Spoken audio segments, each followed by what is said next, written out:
Donnarumma serait extrêmement proche du Paris Saint-Germain. Quand la vidéo sortira, le joueur sera peut-être même officiellement un joueur du PSG. C'est ce qu'annonce Di Marzio. La rumeur existe depuis quelques semaines, a pris du poids ces derniers jours et devrait se concrétiser très rapidement. Ce qui est évoqué pour le moment, c'est un salaire supérieur à 10 millions d'euros par an. Di Marzio dit que ce sera autour de 12, un contrat de 5 ans et un rôle de numéro 1 partagé avec Keylor Navas. Donc pour le PSG, ce sera un retour à l'époque Buffon-Areola, Areola-Trapp, Sirigu. Quasi un retour aux sources avec 2 top salaires pour un seul poste. Au même poste, le PSG et Raiola vont devoir gérer le cas Areola, un 3e top salaire qui sera de retour au club à la fin du mois, qui ne souhaite pas rester, que le PSG ne veut pas garder et que la Roma pourrait récupérer. La Roma, c'est plus ou moins la clé qui pourrait débloquer le mercato des gardiens. Pas mal de noms ont été cités là-bas. On a eu Areola, avant l'arrivée de Pau Lopez, son nom était déjà cité. On a eu Hugo Lloris, Mourinho arrive de Tottenham, donc le lien a rapidement été fait. On a eu Donnarumma, Szczęsny, Rui Patricio, bref on a eu pas mal de noms. Et comme c'est un club qui n'a pas de numéro 1 solide en place, c'est un peu à lui de déclencher le jeu des chaises musicales. Par exemple, la Juve espérait une offre pour Szczęsny, ça aurait débloqué la situation pour Donnarumma.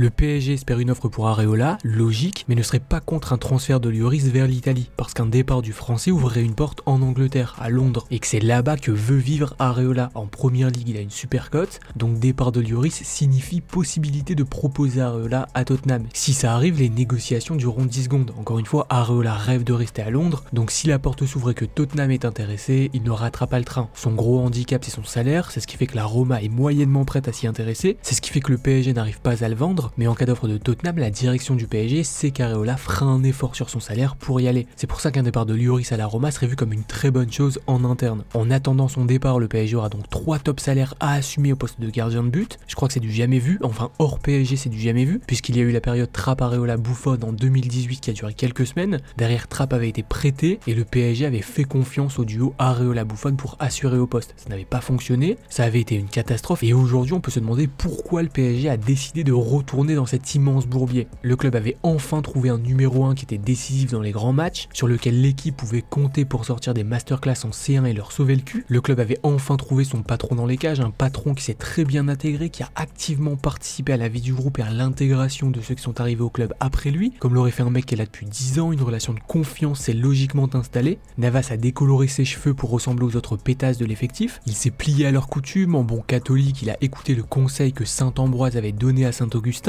un conseil qu'on résume souvent par « à Rome fait comme les Romains ». Ironie du sort, Saint Ambroise était l'évêque de Milan, et Milan, c'est la ville de Didio Donnarumma, le petit qui arrive pour secouer ses habitudes, pour le sortir de son confort. Le petit qui lui rappelle aussi qu'à Paris, il t'arrive ce qui t'est arrivé à Madrid, il t'arrive exactement la même chose.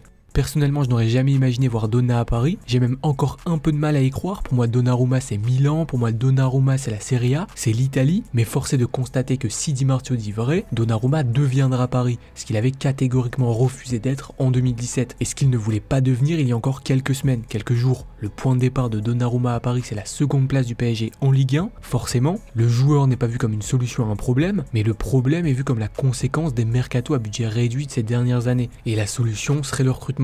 À voir comment celui-là sera justifié par des prolongations ou par des ventes. Ce qui est sûr, c'est que l'arrivée de Donnarumma va faire parler, que son duo avec Navas va devenir le sujet parfait pour tous les médias avant les matchs, qu'on parlera d'une rivalité, que cette rivalité fera du mal en interne, fera du mal aux principaux intéressés, parce que dans le vestiaire, chacun aura son avis sur la question. Bref, tout ça, ça coule de source. Donnarumma, c'était une opportunité de marché, une opportunité que tout le monde voulait saisir, problème, et c'est ce qui a profité au Paris Saint-Germain. Tout le monde voulait, mais personne pouvait. Enfin, en l'état, personne ne pouvait se positionner. Tous les clubs intéressants pour Donna avaient un numéro 1 en place, pas la possibilité d'assumer 2 top salaires pour le même poste. Ils cherchaient tous une solution à ce problème, et pendant qu'ils cherchaient la solution, pendant qu'ils sondaient des clubs, Paris a attaqué. Paris a attaqué fort parce que Donna n'en faisait pas sa priorité, parce qu'il était prêt à attendre que la situation se décante à Turin, et parce que le club n'aurait pas 2 fois l'occasion de faire Donnarumma sans une concurrence active qui surenchérit directement. Il y avait 2 possibilités pour faire Donnarumma cet été. La première, c'était de vendre son numéro 1 avant d'attaquer, c'est la possibilité la plus sage, celle des clubs qui ont une stratégie plus importante que le marché.